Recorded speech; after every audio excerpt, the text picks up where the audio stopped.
انسان زندگی میں جب جدوجہد کرتا ہے، کوشش کرتا ہے، وہ بہت سارے دنیاوی اسباب اختیار کرتا ہے، جتنی عقل اللہ نے دی ہوتی ہے اس عقل کا بھی وہ استعمال کرتا ہے، کوشش کرتا ہے کہ کچھ اچیو کر سکے زندگی میں، کچھ مقاصد کا حصول اسے میسر آئے۔ عزیز بھائیوں، ایک بات اپنے ذہن میں اچھی طرح بٹھا لیں اور لکھ لیں کہ زندگی میں جو کسی بندے کو کامیابی حاصل ہوتی ہے وہ رب تعالیٰ کی مدد سے حاصل ہوتی ہے۔ اگر رب تعالیٰ مددگار ہو تو پھر کوئی چیز بھی رستے میں رکاوٹ نہیں بنتی، اور اگر مالک کریم کو منظور نہ ہو تو انسان بہترین سیاستدان ہو، اچھا ایڈمنسٹریٹر ہو، اس کا ذہن بڑی وسعت رکھتا ہو، بڑی اچھی پلاننگ کرنا جانتا ہو، سارا کچھ ہو، تو بندہ ناکام ہو جاتا ہے۔ مسلمانوں کو جتنی کامیابیاں ملیں ان کا پس منظر صرف اتنا تھا کہ اللہ تبارک و تعالیٰ نے اپنے بندوں کی مدد فرمائی، اور اب تعالیٰ نے قرآن مجید میں اس حقیقت کا بیان کیا، فرمایا بل اللہ مولاکم، فرمایا بلکہ اللہ تمہارا مولا ہے، وَهُوَ خَيْرُ النَّاصِرِينَ، اور وہ بہترین مددگار ہے۔ وہ جو رب تمہارا مولا ہے وہ بہترین مددگار ہے، اور اگر وہ مدد کرے تمہاری، سورہ آل عمران میں آگے جا کے ارشاد فرمایا اگر اللہ مدد کرے تو پھر تم پر کوئی غالب نہیں آ سکتا، اور اگر وہ تمہاری مدد چھوڑ دے تو پھر کوئی تمہاری مدد کر سکتا، کوئی مدد نہیں کر سکتا۔ بدر کی جنگ بھی اور فتح مکہ بھی رمضان المبارک میں ہوا ہے۔ میں دونوں پر غور کر رہا تھا تو ایک نیا مضمون میرے ذہن میں آنے لگا۔ بدر کی جو جنگ ہے اس میں بھی ایک عجیب انقلاب آیا ہے کہ 313 نے 1000 سے مقابلہ کیا، اور جن 1000 سے مقابلہ کیا وہ اسلحے سے لیس تھے، اور یہ جو 313 ہیں ان کے پاس 6 زرہیں، 8 تلواریں، چند گھوڑے، لیکن اللہ نے کامیابی دی تو خود رب نے بیان کیا کس طرح دی، فرمایا وَلَقَدْ نَصَرَكُمُ اللَّهُ بِبَدْرٍ وَأَنْتُمْ أَذِلَّةٌ۔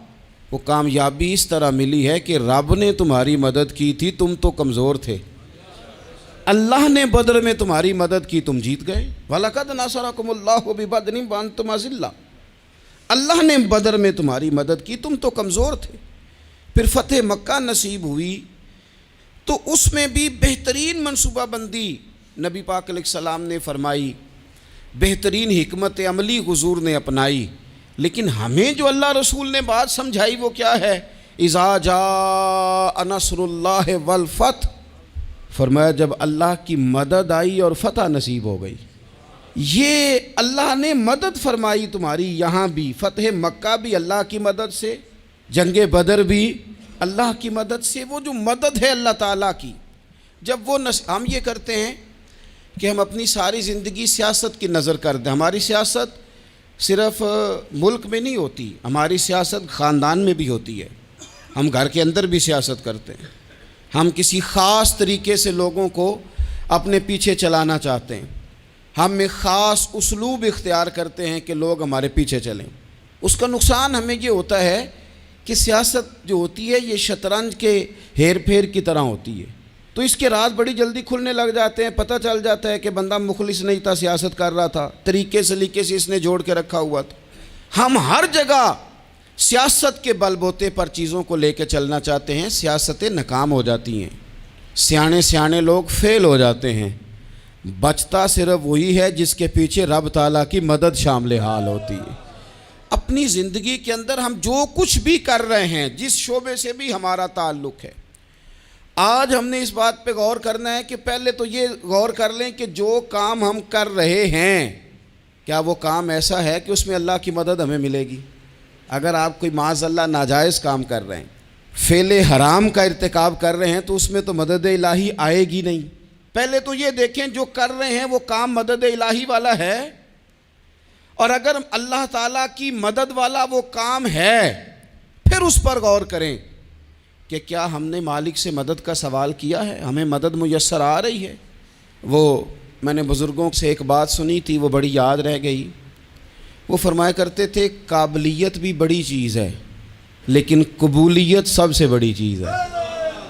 قابل ہونا بھی بڑی بات ہے لیکن زیادہ بڑی بات یہ ہے کہ اس کی بارگاہ میں قبول بھی ہے کہ نہیں۔ اپنی زندگی میں اللہ کی مدد کی طرف بڑھیں، مالک کی مدد کا حصول اختیار کرنے کی کوشش کریں، اللہ کے ساتھ اپنے آپ کو جوڑیں۔ اگر اللہ کی مدد نصیب ہو، یہ جو ہم جتنا ڈرتے رہتے ہیں، سہمے رہتے ہیں، پریشان رہتے ہیں کوئی کیا کر دے گا، ہمارے ہاں نا ہر شعبے میں معاذ اللہ ایک مافیا ہے، الا ماشاء اللہ۔ وہ مافیا کہتا ہے میرے ساتھ ملو گے تو میں چلنے دوں گا، ورنہ میں نہیں چلنے دوں گا، مارکیٹ میں آ ہی نہیں سکتا فلانا بندہ، چونکہ یہاں ہمارا قبضہ ہے۔ اور میرے بھائی پھر بہت سارے لوگ جن کی نیتیں اور ارادے بڑے اچھے ہوتے ہیں شروع میں، وہ بھی اس مافیا کا شکار ہو جاتے ہیں اور ان کے رنگ میں رنگ جاتے ہیں۔ یاد رکھنا، کسی شخص کی بلیک میلنگ کا کبھی شکار نہ ہونا، کبھی کسی کی میٹھی اور مسجع مکفہ باتوں کا شکار نہ ہونا۔ کوئی کیا کر سکتا ہے اگر اللہ مددگار ہو تو؟ جس کو رب کریم اٹھانا چاہے اسے کوئی گرا سکتا ہے؟ ہم یہ ڈرے ڈرے سہمے پریشان فیصلہ کرنے کی طاقت نہیں، مجھے چلنا چاہیے کہ نہیں، اٹھنا چاہیے کہ نہیں، کرنا چاہیے، اٹھ باندھ کمر کیوں ڈرتا ہے؟ پھر دیکھ خدا کیا کرتا ہے۔ حضرت عبداللہ ابن عباس فرماتے ہیں میرے نبی پاک علیہ السلام نے میری تربیت فرمائی، حضور نے میری تربیت فرمائی، اور محبوب پاک علیہ السلام نے فرمایا عبداللہ یاد رکھنا، یہ نوجوان دوست میری بات لکھ لیں، پریشان لوگ میری بات لکھ لیں، جن کے پاس قوت فیصلہ نہیں وہ اس بات کو لکھ لیں۔ حضرت عبداللہ ابن عباس فرماتے ہیں میرے نبی پاک علیہ السلام نے مجھ سے فرمایا تھا عبداللہ سن، اگر ساری دنیا مل کے تیرا کوئی نفع کرنا چاہے کر نہیں سکتی جب تک میرے رب کی رضا نہ ہو، اور فرمایا ساری دنیا مل کے تیرا کچھ بگاڑنا چاہے تو عبداللہ بگاڑ نہیں سکتی جب تک رب کریم کی حکمت کا تقاضا نہ ہو۔ لوگوں سے ڈرنا، لوگوں کی طرف دیکھنا، ماحول دیکھ کے اپنے راہ کا تعین کرنا، ہر بندے کے خیالات کے مطابق ڈھلنے کی کوشش کرنا، فلانا نہ ناراض ہو جائے، فلانا نہ ناراض ہو جائے، وہ جس نے ہونا ہو جائے، بس رب رسول ناراض نہ ہو۔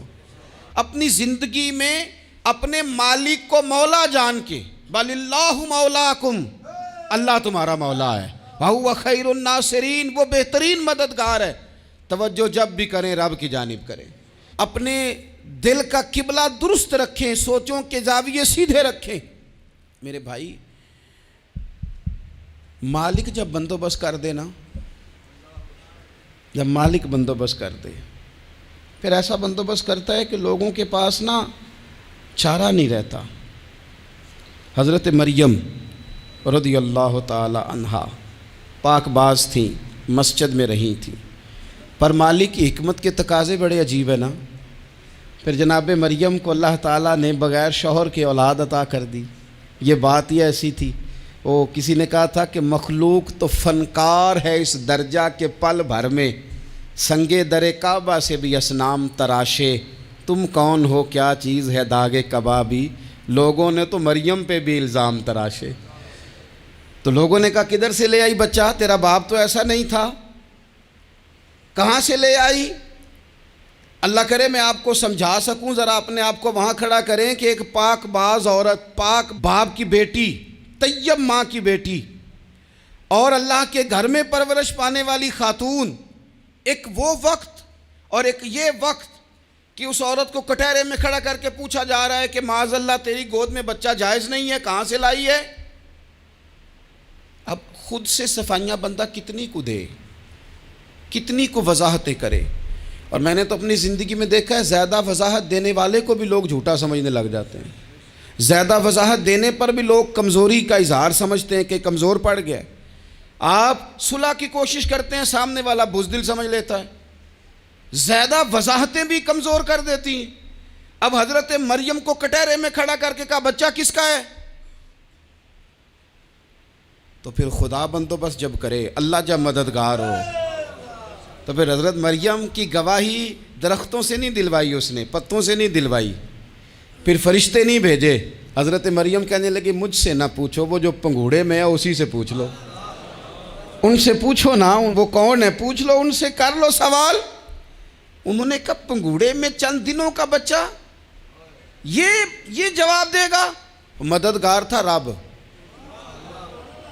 ان کی برات کا اعلان کرنا تھا مالک نے، اور جب مالک اعلان کر دے، جب مالک تیری صفائی دینا چاہے، جب مالک تجھے دنیا کے سامنے نکھارنا چاہے، تو پنگوڑے میں لیٹے حضرت عیسیٰ بول کے کہنے لگے انی عبداللہ آتانی الکتابہ، فرمایا میں اللہ کا بندہ ہوں، رب نے مجھے کتاب عطا کر کے نبی بنا کے دنیا میں بھیجا ہے، میں اللہ کا بندہ ہوں، کتاب لے کے آیا ہوں، نبی بن کے آیا ہوں۔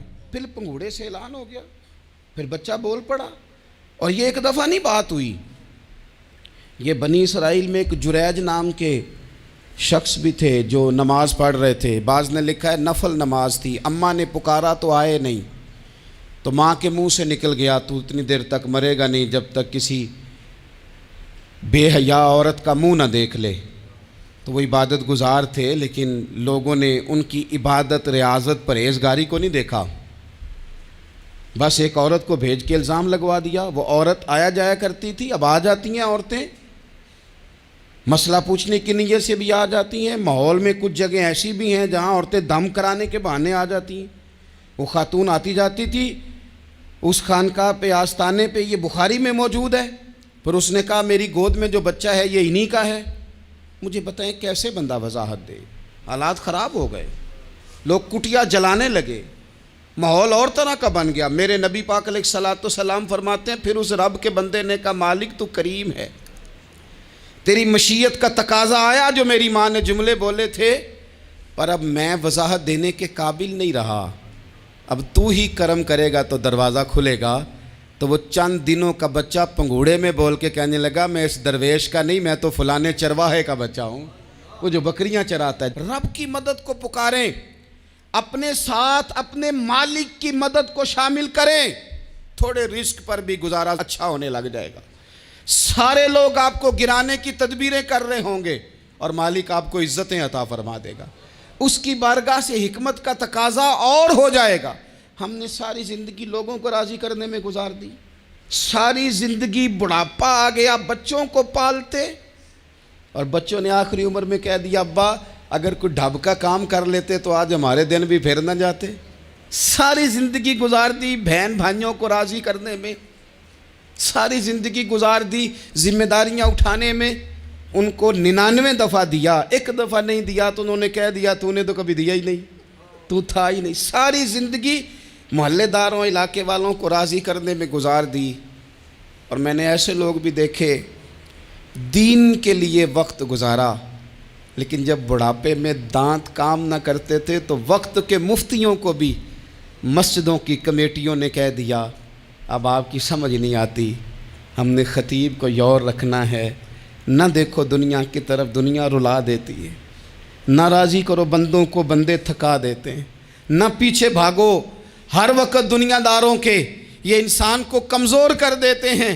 وہ تو کریم ہی بڑا ہے، 2 آنسو زمین پر بعد میں گرتے ہیں، بندے کے گناہ سارے پہلے معاف فرما دیتا ہے۔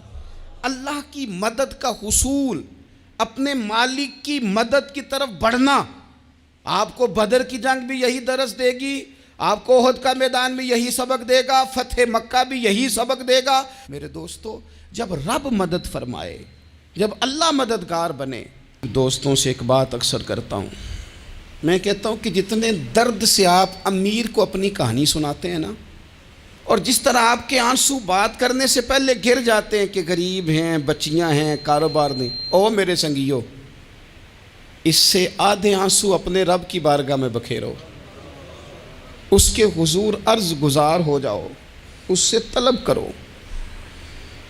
ایک وقت انسان پر زندگی میں ایسا آتا ہے کہ اسے یوں محسوس ہوتا ہے کہ میرا سایہ بھی ذرا سا پیچھے ہٹ گیا ہے، اسے یوں لگتا ہے کہ میں کسی سہارے پہ ہاتھ ڈالتا ہوں تو وہ بھاگ جاتا ہے مجھ سے، لیکن مالک کی بارگاہ ایسی عظیم بارگاہ ہے، رب رسول کے آستانے اتنے بڑے ہیں کہ آپ جب وہاں کشکول طلب دراز کرتے ہیں تو جھولی پھیلانے میں دیر لگتی ہے، ان کو بھرنے میں تو کوئی دیر نہیں لگتی۔ ہم نے اپنا سوچ کا قبلہ ہی دنیا کو بنا لیا ہے۔ یہ جو اللہ والوں کی مدد ہے یہ تو ہے اللہ ہی کی مدد ہے، لیکن یہ جو سیٹھوں کی طرف توجہ کرنا، نوابوں کی طرف توجہ کرنا، دنیا داروں کی طرف توجہ کرنا، اور اپنا مزاج اس طرح کا بنا لینا، یارو گردن کو جھکا دیتا ہے خیرات کا پتھر، جہاں میں مانگنے والوں کے سر کبھی اونچے نہیں ہوتے۔ اور اقبال کہتے ہیں غیرت ہے بڑی چیز جہان تگ و دو میں، پہناتی ہے یہ فقر کو تاج سردارا۔ میں عرض کروں گا کہ اپنی آپ جب توجہ کا قبلہ اللہ رسول کو بنائیں گے تو رب فرماتے ہیں وَيَرْزُقْهُ مِنْ حَيْثُ لَا يَحْتَسِبُ، میں نہ تجھے وہاں سے رزق دوں گا جہاں سے کبھی تیرا گمان بھی نہیں کیا ہوگا، یہاں سے بھی مل سکتا ہے، تو نے سوچا بھی نہیں ہوگا۔ بخاری شریف میں حدیث ہے، حضرت جابر ابن عبداللہ فرماتے ہیں نبی پاک صلی اللہ علیہ وسلم نے 300 لوگوں کا ایک لشکر روانہ کیا کسی مہم کے لیے، کسی جہاد کے لیے۔ حضرت ابو عبیدہ بن جراح رضی اللہ تعالیٰ عنہ امیر لشکر تھے۔ فرماتے ہیں غربت اتنی زیادہ تھی، بھوک اتنی زیادہ تھی کہ ایک ایک کھجور دن میں ایک وقت کھانے کو ملتی تھی، اور کچھ دن ایسے آئے کہ اب کھجور بھی نہیں مل رہی۔ فرماتے ہیں اتنی زیادہ بھوک لگی مجاہدین کو 300 بندہ پتے کھا کے گزارا ہونے لگ گیا۔ یہ بخاری میں موجود ہے۔ آپ فرماتے ہیں کہ دریا کے کنارے ہمارا پڑاؤ تھا، ٹھہراؤ تھا، جب بھوک سے نڈھال ہو گئے نا، وَيَرْزُقْهُ مِنْ حَيْثُ لَا يَحْتَسِبُ، اللہ وہاں سے روزی دیتا ہے، گمان بھی نہیں ہوتا۔ فرماتے ہیں ایک مچھلی اللہ تعالیٰ نے دریا کے کنارے بھیجی، فرماتے ہیں وہ تھی تو مچھلی پر پہاڑ جتنی تھی۔ بخاری میں لفظ ہیں، حضرت جابر ابن عبداللہ رضی اللہ تعالیٰ عنہ فرماتے ہیں 300 آدمی 18 دن تک اس مچھلی کو کھاتے رہے، مچھلی ختم ہی نہیں ہوئی۔ مچھلیاں نہیں، مچھلی کہتے ہیں 18 دن 300 بندہ کھاتا رہا، مچھلی ختم ہی نہیں ہوئی۔ اور فرماتے ہیں کہ اس کی ہڈی نکال کے، کانٹا کہیں گے آپ اپنی زبان میں، کہتے ہیں وہ نکال کے نا تو اس کو کھڑا کیا نا جب، تو اونٹ کجاوے سمیت اس کے بیچ سے گزر جاتا تھا، 2 اس کے کانٹے جوڑے۔ فرماتے ہیں وہ اس کا گوشت ہم کھاتے تھے اور اس کی چربی بطور تیل کے ہم جسموں پہ ملتے تھے، بیماروں کو اس سے سکون آتا تھا، تندرستی شفا ہوتی تھی۔ فرماتے ہیں ہم کھایا بھی ہم نے، اور کچھ لے کے ہم مدینے بھی گئے، اور قربان جائیں نبی پاک نے بھی اس میں سے کھایا۔ ہم نے عرض کی حضور یہ معمہ کیا ہے، یہ ماجرا کیا ہے؟ تو محبوب نے فرمایا تمہارے پاس غذا نہیں تھی، رب نے تمہارے لیے بندوبست کیا ہے، اللہ نے تمہیں دیا ہے۔ مکان شروع کر لیا، ایک صاحب نے وہ مکان بنانے لگے، آپ وہ حساب لگا رہے ہیں، کہتے ہیں میرے پاس اتنے پیسے ہیں، اتنے میں نے فلانے دوست سے کہنا ہے اس نے دے دینے، اتنے فلانے رشتہ دار سے کہنا ہے اس نے دے دینے، اتنے فلانے سے کہنا ہے اس نے دے دینے۔ یہ ساری کاپی بنا کے مکان شروع کر لیا۔ جو روز کہتا تھا نا کوئی حکم ہو جاتے 10 سب سے پہلے اس کو کہا میاں پیسے چاہیے دین، وہ کہندا ہو کل ہی منڈا ٹوریا ہے، کدے تو پرسوں 10 داتے لب جانے سن۔ میں آپ کو اپنے تجربے کی بات بتا رہا ہوں۔ جن لوگوں کا خیال ہوتا ہے نا کہ آپ سٹارٹ کریں فلانا کام، ہم آپ کے ساتھ ہیں، کوئی اللہ کا ہی کوئی نظام ہے، وہ بالکل بھی نہیں ساتھ ہوتے۔ لیکن ایسا نہیں ہے کہ کوئی ساتھ نہیں ہوتا، اللہ تعالیٰ بڑے اسباب پیدا کرتا ہے، وہاں سے دیتا ہے جہاں سے گمان بھی۔ ہمارا یہ ذہن بن جاتا ہے ہم ساری اپنے حساب سے چلتے ہیں، اتنے رشتہ داروں سے اتنے، کون آپ کے ساتھ چلے گا؟ سوال ہی نہیں پیدا ہوتا۔ یہ سارے کام چھوڑ کے سب سے پہلے 2 رکعتیں پڑھو، اپنے رب کی بارگاہ میں، رسول کائنات کی بارگاہ میں گزارشات اور استغاثے پیش کرو، وہاں سے خیر طلب کرو۔ دنیا دار کیا دیں گے، کیا دے سکتے ہیں، کیا حیثیت ہوتی ہے کسی؟ اللہ کہتا ہے وہاں سے دوں گا۔ تو جو اللہ مال دے وہ لینا چاہیے کہ رشتہ داروں کا مال دیکھنا چاہیے؟ جو اللہ دے وہ لینا چاہیے کہ سیٹھوں نوابوں کی جیبیں دیکھنی چاہیے؟ جو اللہ دے وہ قبول کرنا چاہیے یا دیکھنا چاہیے کون سا آدمی کہاں پہنچ گیا؟ چھوڑو، اپنی مٹی پہ چلنے کا سلیقہ سیکھو۔ کسی کے سنگ مرمر پہ چلو گے تو پھسل جاؤ گے، پھسل جا۔ اس پر ایک اور بات عرض کر دوں، صحیح بخاری سے، مسلم سے ایک اور بات۔ کچھ چیزیں ایسی ہیں جن سے اللہ کی مدد آتی ہے، مدد ملتی ہے۔ ایک چیز ان میں سے ایسی ہے جس سے بہت مدد نازل ہوتی، وہ ہے کہ جب رب آپ کو دے نا تو پھر آپ بھی اس کے رستے میں دیں، پھر مدد آتی ہے، پھر اور آتا ہے۔ بخاری مسلم میں حدیث ہے، یہ زیادہ ہی توجہ طلب امر ہے، اس پر آپ غور کریں گے۔ حضرت ابو ہریرہ فرماتے ہیں کہ نبی پاک علیہ السلام نے فرمایا ایک شخص نے بادلوں کے اندر سے آواز سنی کہ فلاں آدمی کا کھیت اور باغ خشک ہو گیا ہے، وہاں برسو اور اس کے کھیت کو سیراب کرو۔ وہ بڑا حیران ہوا کہ بادل سے آواز آ رہی۔ پھر اس نے دیکھا کہ ایک پہاڑی پر بارش ہوئی، وہ بادل وہاں برسا، پھر نالیوں سے ہوتا ہوا پانی ایک طرف چلا تو جس نے آواز سنی تھی حضور بیان کر رہے ہیں، وہ بھی پیچھے پیچھے چلا کہ پانی کدھر جا رہا ہے۔ اس نے جا کے دیکھا کہ ایک مقام پہ ایک باغ کو وہ پانی لگ رہا ہے اور ایک آدمی وہ پانی لگا رہا ہے۔ اس نے اس سے پوچھا تیرا نام کیا ہے؟ اس نے کہا کیوں؟ کہنے لگا بتا نا۔ اس نے نام بتایا تو کہنے لگا یہی تو وہ نام ہے جو میں نے بادلوں کے اندر سے سنا ہے کہ فلاں کے کھیت کو پانی دے دو۔ اس نے کہا یار تو کیا عمل کرتا ہے کہ اسپیشل تیرے لیے بارش برسے؟ یہ بخاری پڑھ رہا ہوں، سیاستہ سے حدیث عرض کر رہا ہوں۔ اس سے پوچھا تو کیا کام کرتا ہے کہ جناب اللہ تبارک و تعالیٰ کا حکم کرم آیا کہ خاص تیرے لیے پانی برسے اور تیرے کھیت کو سیراب کرے؟ تو اس نے کہا چھوٹا ذمہ دار ہوں، پر جب فصل اگتی ہے تو 3 حصے کرتا ہوں، ایک حصہ اپنے بال بچوں پہ بہن بھائیوں پہ خرچ کرتا ہوں، ایک حصہ پورا، اور ایک حصہ دوبارہ کاشتکاری پہ لگاتا ہوں، اور تیسرا حصہ خالص میں نے مسکینوں، یتیموں اور غریبوں کے لیے رکھا ہوا ہے۔ وہ جو تیسرا حصہ اللہ کرے آپ سمجھیں، وہ رب کے بندوں پہ تیسرا حصہ خرچ کرتا ہے نا، تو کریم مالک نے فرمایا جہاں سے غریب کا حصہ جاتا ہے وہ کھیت خشک نہیں رہنا چاہیے، وہ جہاں سے مسکین روٹی کھاتے ہیں وہ خشک نہ رہے، جہاں سے یتیموں کو کچھ آتا ہے کہیں اس کی فصل رہ نہ جائے۔ میں اور آپ بھی اگر اپنے مال میں مسکینوں، یتیموں، غریبوں کے حصے رکھ لیں گے تو فصلیں خشک نہیں رہیں گی، ان کے اندر تازگی آئے گی، نور آئے گا، کرم آئے گا، خاص کر خدا کی رحمت برسے گی۔ مدد اللہ سے چاہیں، اپنی توجہات کا مرکز رب رسول کی ذات کو بنائیں، پھر آپ محسوس کریں گے کہ بڑی جلدی اللہ تعالیٰ کی مدد آنے لگی ہے۔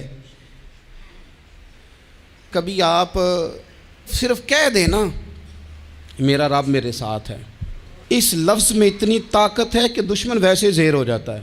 زندگی میں کسی سے بھی لڑائی ہو تو اچھی طرح سوچ لیں کہ اللہ اس طرف ہے یا اس طرف ہے۔ اگر آپ زیادتی پہ ہیں تو پھر رب مظلوم کی جانب ہے۔ اگر اللہ کی مدد آپ کے ساتھ ہے تو دنیا کی کوئی طاقت آپ کو گرا نہیں سکتی، اور اگر آپ مظلوم کے مقابلے میں ظالم بن کے آپ کھڑے ہو گئے ہیں اور آپ نے رویہ وہ اختیار کیا ہے کہ جس میں مدد نہیں آئے گی، تو پھر یاد رکھ لیں کہ آپ کوئی بھی ہیں، کہاں بھی ہیں، آپ کمزور ہیں۔ طاقتور تھے ابتدائے اسلام میں، ظاہری طاقت تھی کفار مکہ کے پاس، وہ ڈنڈوں سے مارتے تھے غریبوں کو، ان کے ہاتھوں میں ڈنڈے تھے، پر خدائی طاقت ان مظلوموں کے ساتھ تھی۔ صاحب زرقانی نے لکھا ہے حضرت زنیرہ رضی اللہ تعالیٰ عنہ ایک لونڈی ہیں، غریب ہیں، ماڑے دا کی کام محمد نس جانا یا رونا، غریب سادی بی بی اور لونڈی کنیزہ، ایک مشرک کی کنیزہ تھی، انہوں نے کلمہ پڑھ لیا، وہ ڈنڈوں سے مارتا، دروں سے مارتا، تکلیف دیتا۔ حضرت زنیرہ رضی اللہ تعالیٰ عنہ کو اتنا مارا، اتنا مارا۔ اب آپ ایک اور پہلو پر بھی غور کریں، مار بھی پڑ رہی ہے پر خدا ادھر ہی ہے، اللہ کی مدد ادھر ہی ہے۔ رب کہتا ہے کہ پہلے تو صبر کرنا، ان اللہ مع الصابرین، تو صبر کرے گا تو پھر رب کی معیت ملے گی، ذرا ٹھہرنا، تو تھوڑا ڈٹنا۔ ان الذین قالوا ربنا اللہ ثم استقاموا تتنزل علیہم الملائکہ، تو کہے اللہ میرا رب ہے، پھر تو پہلے ڈٹ، پہلے تو نے ڈٹنا ہے۔ ثم استقاموا، جو ڈٹ گیا، تتنزل علیہم الملائکہ، ڈٹنے والے کے لیے مدد آتی، پہلے تھوڑا ٹھہرنا پڑتا ہے، پہلے تھوڑا صبر کرنا پڑتا ہے، حوصلہ کرنا پڑتا، اس کے بعد مدد آتی۔ مار پڑ رہی ہے، مارا جا رہا ہے حضرت زنیرہ کو، ان کا مالک جو ہے ظاہری آقا وہ مار رہا ہے، یہ کنیزہ ہے، اتنا مارا اتنا مارا، ان کی بینائی چلی گئی، نظر آنا بند ہو گیا۔ ابو جہل آیا اور کہنے لگا زنیرہ دیکھا نا ہمارے بت تیری آنکھیں لے گئے، معاذ اللہ، لات و منات ہمارے بتوں نے تجھے اندھا کر دیا۔ اب ایسا نہیں ہے کہ بی بی روتی جا رہی ہے، روتی جا رہی ہے، مایوسی مایوسی، معاذ اللہ، پریشانی، غریبی بڑی ہے، پوچھنے والا کوئی نہیں، یہ باتیں نہیں۔ کیا جملے ہیں خاتون کے، کیا لفظ ہیں۔ ابو جہل نے تنزیہ کہا، معاذ اللہ، کہنے لگا دیکھا نا ہمارے بتوں نے تجھے اندھا کر دیا۔ تو جناب زنیرہ آنکھوں کی بینائی گئی ہے، رات کو گئی ہے، دکھ ابھی تازہ ہے، لیکن اللہ پہ جو توکل ہے، اپنے مالک سے جو رشتہ ہے، وہ اتنا مضبوط ہے، اتنا طاقتور ہے، اس میں اتنی گہرائی ہے کہ حضرت زنیرہ بول کے نا اتنی قوت سے بولی، اتنی طاقت سے بولی کہ پورے کفر پر لرزہ طاری ہو گیا۔ فرمانے لگی تمہارے بتوں کی کیا اوقات ہے کہ وہ میری بینائی لے جائیں؟ یہ میری رب کی حکمت کا تقاضا ہے۔ جب تک اس نے چاہا زنیرہ دیکھتی رہی، اور جب اس نے چاہا زنیرہ کی آنکھوں کی بینائی چلی گئی، اور اگر وہ چاہے گا نا تو بینائی واپس بھی کر دے گا۔ اگر ہو ذوق یقین پیدا تو کٹ جاتی ہیں زنجیریں، اگر وہ چاہے گا تو بینائی آ بھی جائے گی۔ حضرت زنیرہ نے رات کو یہ لفظ کہے، ابو جہل اور سارے کفار ڈر کے سن کے چلے گئے، آپ اطمینان سے آ کے بستر پہ سوئی۔ جب سویرے اٹھی تو اللہ نے آنکھوں کی روشنی واپس کر دی تھی۔ آنکھوں کی اب چھڑی پکڑی ہے، بازاروں میں گھومتی ہے، کہتی ہیں بلاؤ کدھر ہے تمہارے نعت و منات، دیکھو میرے رب نے روشنی واپس کر دی۔ آ کر میرے ساتھ ادھر آ، ستمگر ہنر آزمائیں، تو تیر آزما ہم جگر آزمائیں۔ بیمار لوگوں یاد رکھو، کہہ دیا ڈاکٹر نے کہ تو بڑا بیمار ہے، تو بڑا کمزور ہے، یہ ہو گیا وہ ہو گیا، تو ڈاکٹر اپنے علم کے مطابق بات کر رہا ہے، ہوگا تو وہ جو میرا رب چاہے گا۔ کمزور ہو جانا، پریشان ہو جانا، تکلیف میں آ جانا، پتہ نہیں بات ہو گئی ہے تو جانے کیا ہو جائے گا۔ اپنی زندگی کے اندر اپنے رب سے رشتہ مضبوط کریں، رسول کائنات سے رشتہ مضبوط کریں، اللہ والوں سے رشتہ مضبوط کریں۔ حضرت زنیرہ نے پیغام دیا کہ زندگی میں جو جینا چاہتے ہیں تو وہ رب کا نام لے کے جی سکتے ہیں، جو اپنی زندگی میں خوشیاں دیکھنا چاہتے ہیں تو رسول اللہ کے نام پر خوشیاں دیکھی جا سکتی ہیں۔ توکل کی بنیاد پر بندہ خوشیاں لے سکتا ہے، اور اگر انسان میں توکل نہیں ہے تو پھر وہ اس کالے جادو سے بھی ڈر رہا ہے، وہ نیلے سے بھی ڈر رہا ہے، وہ پیلے سے بھی ڈر رہا ہے، وہ فلانے سے بھی ڈر رہا ہے، وہ میرے خلاف فلانا رشتہ دار سازش کر رہا ہے تو ڈر رہا ہے، فلانا میرے بارے میں یہ کر رہا ہے تو ڈر رہا ہے، وہ پتہ نہیں دنیا ادھر ہو جائے گی تو کیا ہو جائے گا، اٹھ باندھ کمر کیوں ڈرتا ہے، پھر دیکھ خدا کیا کرتا ہے۔ تو اس ساری گفتگو کا نچوڑ آپ کو یہ عرض کیا ہے، سب سے پہلے تو یہ کہ میدانوں میں مدد بھی اللہ کی، رزق میں مدد بھی اللہ کی، فصلیں خشک ہوں تو مدد پھر بھی اللہ کرے، تو پھر ساری مدد، اور اگر انسان بیمار ہو تو پھر بھی مدد اللہ کی۔ تو اپنے اللہ کی جانب توجہ کو بڑھائیں، آپ اللہ سے مدد کے سوالی بنیں۔ ترمذی کی ایک حدیث ہے، میں آپ کو زندگی کا تجربہ بتاتا ہوں کہ جب میں بڑا پریشان ہوتا ہوں تو یہ والی روایت کھول لیتا ہوں، مزہ دیتی ہے۔ میرے نبی پاک علیہ السلام نے فرمایا اپنے دکھ سیٹھوں نوابوں کو نہ کہنا، مالداروں کا نہ کہنا، ورنہ اللہ تمہیں کبھی غنی نہیں کرے گا۔